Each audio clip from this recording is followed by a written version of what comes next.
Hi, it's me again with Corel Tips and Tricks Part 2. If you didn't watch Part 1, you really need to watch it. I'm going to change the color, but I'm going to use the clone tool and see what it's going to look like. So for just a second, I'm going to select both these with the Shift key, and I'm going to group them together. Now I'm going to open back up that dock. You know what? I'm not going to. I'm going to just rotate them because on the other one I did a docker. So I'm going to Control D, Alternate C, and you can see it's on that deal, and I'm going to rotate it 45 degrees, and then I'll Control D and change it to 90 degrees. Control D, Control D, Control D, Control D, Control D. Now I'm going to take away, well, I said I was going to make a clone, but I didn't make a clone. Let's back up here. One, I know my rotation is good, and we did have 2 copies. So I think I have to break these apart for the clone to work. So I'm going to ungroup them. Then I'm going to take this and go up to Edit and clone it. And then I'm going to nudge that over, and that is our clone curve.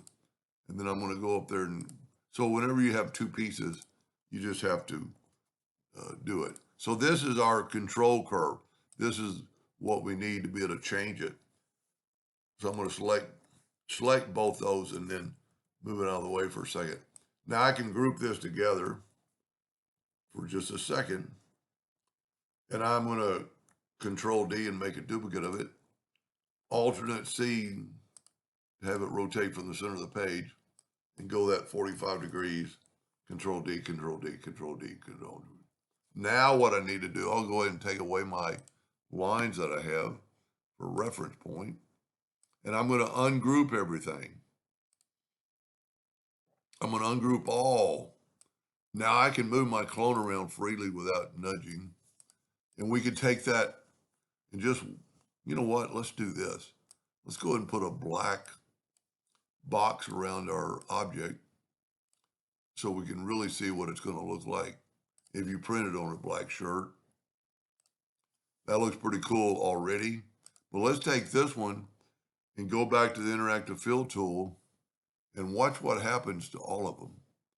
You know, just by moving those purples out, it completely changed it. And you could play around and put a little white. Well, I kind of like that, but I need to put a purple on the other side of it to kind of give it a shine.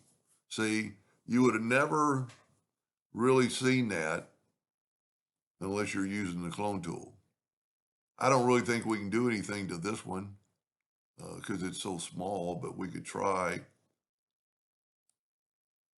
Yeah, that looks pretty cool. Put a little purple. That looks, see, and I was thinking about, you know, changing the colors of the clone, but that's pretty cool. Anyway, hope that gave you an idea or two, and thank you for watching.